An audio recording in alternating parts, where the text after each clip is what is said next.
ولكن كان حنيفا مسلما وما كان من المشركين إن أولى الناس بإبراهيم للذين اتبعوه وهذا النبي والذين آمنوا والله ولي المؤمنين صدق اللہ العظیم۔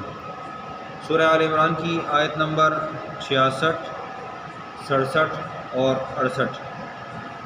اللہ تعالیٰ ارشاد فرماتے ہیں، اے اہل کتاب، ہا انتم ہؤلاء حاججتم فیما لکم بہ علم، تم نے پہلے حجت بازی کی اس میں جس پہ تم کو علم تھا۔ فلم تحاجون فیما لیس لکم بہ علم، تم اس میں کیوں حجت بازی کرتے ہو جس میں تمہیں کوئی علم نہیں ہے۔ واللہ یعلم وانتم لا تعلمون، اللہ جانتے ہو تم نہیں جانتے۔ ما کان ابراہیم یہودیا ولا نصرانیا، ابراہیم یہودی نہیں تھے اور نہ نصرانی تھے، ولکن کان حنیفا مسلما، لیکن یہ کہ وہ یکسو مسلمان تھے۔ وما کان من المشرکین، وہ مشرکین میں سے نہیں تھے۔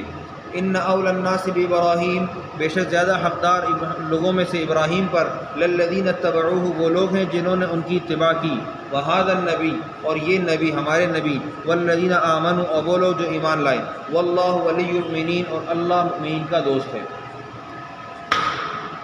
سابقہ آیات میں ابراہیم علیہ السلام کو یہودیوں نے نعوذ باللہ یہودی اور نصرانیوں نے نعوذ باللہ نصرانی بنایا تھا، اور وہ لوگ کہتے تھے کہ ابراہیم علیہ السلام وہ ہمارے نبی ہیں، وہ یہودی تھے یا نصرانی تھے۔ تو قرآن پاک نے کہا کہ تم کیسے حجت بازی کرتے ہو ابراہیم کے بارے میں، جبکہ یہ بات طے شدہ ہے کہ ابراہیم علیہ السلام کی بعثت کے بعد، ان کے زمانے کے گزر جانے کے بعد تورات اور انجیل نازل ہوئی ہیں۔ تورات والے یہودی اور انجیل والے عیسائی۔ تو کیسے ہو سکتا ہے کہ ابراہیم علیہ السلام یہودیت یا نصرانیت پر قائم ہوں، اور یہ کیسے ممکن ہے کہ جی مذہب جو ہے وہ مذہب کا نام پہلے آ جائے، مذہب کا نام پہلے آ جائے اور کتابیں اس کی بعد میں نازل ہوں؟ اور یہ کیسے ہو سکتا ہے کہ وقت کے نبی ابراہیم علیہ السلام وہ اپنا زمانہ گزار چکے اور ان کے بعد ان کو لوگوں نے کسی نے یہودی یا کسی نے نصرانی بنا لیا؟ چونکہ مکہ مکرمہ میں 3 طرح کے لوگ تھے، ایک یہودی، دوسرا نصرانی اور تیسرا مشرکین۔ اللہ تعالیٰ نے ارشاد فرمایا، ہاں انتم ہؤلاء حاججتم فیما لکم بہ علم، تم حجت بازی کرتے ہو اس کے اندر جس میں تم کو علم تھا، ٹھیک، جھگڑا کرتے ہو، لیکن فلم تحاجون فیما لیس لکم بہ علم، جس میں تم کو کچھ معلومات ہی نہیں ہے، تم اس بارے میں کیوں حجت بازی کرتے ہو؟ تمہیں کس نے حق دے دیا حجت بازی کرنے کا؟ واللہ یعلم وانتم لا تعلمون، اور اللہ جانتے تم نہیں جانتے۔ پھر آگے اللہ سبحانہ وتعالیٰ نے ان کو ڈانٹا ہے، کہا ما کان ابراہیم یہودیا ولا نصرانیہ، ابراہیم نہ تو یہودی تھے اور نہ ہی نصرانی تھے، ولکن کان حنیفا مسلما، وہ یک طرفہ مسلمان تھے، وہ یکسو مسلمان تھے۔ ان کے مزاج میں کسی طرح کی بھی کوئی بھی ایسی چیز نہیں تھی جس کو آپ یہ کہیں کہ جی وہ کبھی یہودی ہو جاتے اور کبھی نصرانی ہو جاتے، نہیں، وہ تو یکسو تھے، وہ ایک بات پر قائم تھے، لا الہ الا اللہ، وہ ایک بات پر قائم تھے۔ اللہ سبحانہ وتعالیٰ نے ابراہیم علیہ السلام کے دست مبارک پر بتوں کے بت خانے توڑوائے، فراغ الی آلیہتہم ضربا بالیمین، اپنے دائیں ہاتھ سے مارا ان کو۔ بتوں کو توڑنے والے مشرکین تو ابراہیم تھے، اور تم نے پورے کے پورے تم اپنے شرک کے اندر ڈوبے ہوئے ہو۔ تم نے بیت اللہ کے اطراف میں 360 بت لا کر رکھ دیے، اس میں ابراہیم، موسیٰ، عیسیٰ، مریم سب کو لا کر جمع کر ڈالا۔ تم نے منات اور لات اور عزا اور حبل کو جمع کر ڈالا۔ تم نے سارے کے سارے اتنے بڑے بڑے بت لا کر جمع کیے، اللہ سبحانہ تعالیٰ کے شریک بنا ڈالے، اور پھر تم یہ کہتے ہو کہ ابراہیم یہودی تھے یا نصرانی تھے؟ یہ کیسے ہو سکتا ہے؟ ایک بات پر کھڑا ہونا ہوگا، اور وہ یہ کہ ہمارے نبی، ان اول الناس بابراہیم الذین اتبعوہ، ابراہیم پر حقدار تو وہ لوگ ہیں جنہوں نے ان کی اتباع کی ہے، جو ابراہیمی بنیں گے۔ ملت ابیکم ابراہیم هو سماکم المسلمین، تو ملت ابراہیمی میں کون ہے؟ تو ظاہر ہے کہ ابراہیم علیہ السلام نے جو ہمارا نام رکھا تو ہم ہیں، اور ہمیں اللہ سبحانہ تعالیٰ نے ہمارے تذکرے کے ساتھ ساتھ یہ بھی کہہ دیا وہذا النبی، اور یہ نبی۔ ہمارا تذکرہ کیسے ہے؟ یہ ہمارا تذکرہ ایسے ہے کہ جن لوگوں نے ابراہیم علیہ السلام کے زمانے میں ان کی اقتدا کی وہ لوگ، اور پیارے پیغمبر صلی اللہ علیہ وسلم وہذا النبی والذین آمنوا، اور وہ لوگ جو ایمان لائے۔ ایمان لانے والوں میں کون تھا؟ ابوبکر، عمر، عثمان، علی، یہ سارے صحابہ کرام رضوان اللہ علیہم اجمعین جن کے اسلام پر اللہ سبحانہ و تعالیٰ کا قرآن آج بھی شاہد ہے. اور ہمارے زمانے کے لوگ ایسے بھی ظالم ہیں وہ کہتے ہیں کہ نعوذ باللہ پیارے پیغمبر صلی اللہ علیہ وسلم کے پردہ فرمانے کے بعد صحابہ کرام مشرک ہو گئے تھے، نعوذ باللہ مرتد ہو گئے تھے. ایسا نہیں تھا. قرآن پاک نے دلیل دی ہے. قرآن پاک نے کہا ان اول الناس بابراہیم للذین اتبعوه وهذا النبی والذین آمنوا، وہ لوگ جو ایمان لائے، اور ان لوگوں کے ایمان لانے والوں پر دلیل تو پورا قرآن ہے. محمد الرسول اللہ والذین معه اشداء علی الکفار رحماء بینہم. یہ رحماء بینہم آپس میں کون لوگ ہیں؟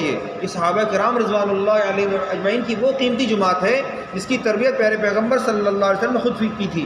واللہ ولی المؤمنین، اور اللہ ایمان والوں کا دوست ہے. یہ جو دوستی ہے یہ ہم سب کو میسر ہے، ہم سب کو میسر ہے. ہم کسی بھی وقت میں اللہ سبحانہ وتعالیٰ کے ساتھ چاہیں تو دوستی گاڑ سکتے ہیں، تعلق جوڑ سکتے ہیں. اور اس تعلق کے لیے بہت دور جانے کی ضرورت نہیں ہے. اپنا ہی گھر، اپنا ہی مصلی، صرف ہمارے اور اللہ کے درمیان میں فاصلہ اتنا ہے کہ ہمارا ایمان حق تعالیٰ سے مخاطب ہو. دنیا کی محبت کو دل سے ہٹا کر حق تعالیٰ کی محبت کو اپنے دل میں رکھ لیا جائے. اور قرآن پاک کو دیکھا جائے تو قرآن کہتا ہے قل ان کنتم تحبون اللہ فاتبعونی یحببکم اللہ، کہ اگر تم اللہ تعالیٰ سے محبت کرتے ہو تو میری اتباع کرو. اگر ہم اپنے آپ کو چلتا پھرتا مسلمان دیکھنا چاہتے ہیں تو پیارے پیغمبر صلی اللہ علیہ وسلم کی ایک ایک سنت کو اپنا لیں. تمام انبیاء پر ایمان ہمارا ہے، لیکن شریعت محمد الرسول اللہ صلی اللہ علیہ وسلم کی چلتی ہے. اور آپ علیہ السلام کا یہ واحد دین ہے جو کہ پائیدار ہے اور آخرت تک چلے گا، قیامت تک چلے گا. اب اس دین میں کسی قسم کی کوئی ترمیم کی، کسی طرح کی کوئی گنجائش نہیں ہے، نہیں ہو سکتا. اور نہ ہی نبی کریم صلی اللہ علیہ وسلم کی ختم نبوت کے اوپر کوئی اور نبی آ سکتا. تو یہ دو باتیں مکمل ہو گئیں تو نبی علیہ السلام نے ارشاد فرمایا ترکت فیکم امرین، میں نے تمہارے درمیان میں دو چیزیں چھوڑی ہیں، لن تضلوا ما تمسکتم بہما، تم اس وقت تک گمراہ نہیں ہو سکتے جب تک تم ان کو تھامے رکھو. کتاب اللہ، اللہ کی کتاب، و سنت رسول، اللہ کے نبی کی سنت. یہ دو چیزیں ہیں بس، ان دو پر قائم ہو جاؤ تو اس کے بعد سارا دین آسان ہے. اور صرف کیا چاہیے؟ ایک قربانی. ایک قربانی. کیا چیزیں قربانی چاہیے؟ اپنے نفس کی. نفس تین طرح کے ہیں. وما ابرئ نفسی ان النفس لامارۃ بالسوء، ایک امارہ بالسوء ہے، اور ایک نفس لوامہ ہے، اور ایک نفس مطمئنہ ہے. نفس مطمئنہ انتہائی کامیاب ہے. یہ کہتا ہے قرآن پاک کہتا ہے یا ایتھا النفس المطمئنہ ارجعی الی ربک، لوٹ جا اپنے رب کی طرف. یہ والا معیار چاہیے، اس تک پہنچنا ہے. نفس لوامہ ٹھیک ہے لیکن بہرحال وہ گزارا لائق ہے.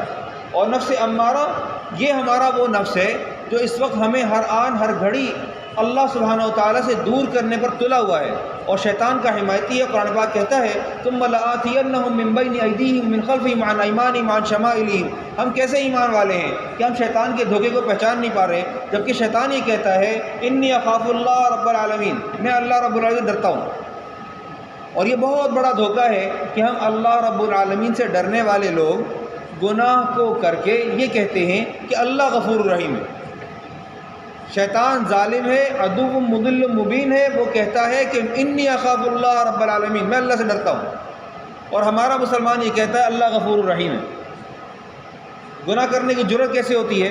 قرآن پاک کہتا ہے وَإِذَا سَمِعُوا اللَّغْوَ أَعْرَضُوا عَنْهُ، جب لغویات کو سنتے ہیں تو اس سے اعراض کرتے ہیں. وَقَالُوا لَنَا أَعْمَالُنَا وَلَكُمْ أَعْمَالُكُمْ، اور کہتے ہیں جی ہمارے لیے ہمارے اعمال، تمہارے لیے تمہارے. سلام علیکم لا نبتغی الجاہلین، سلام کرو آگے بڑھ جاؤ، ہم جہلا کے ساتھ نہیں چل سکتے.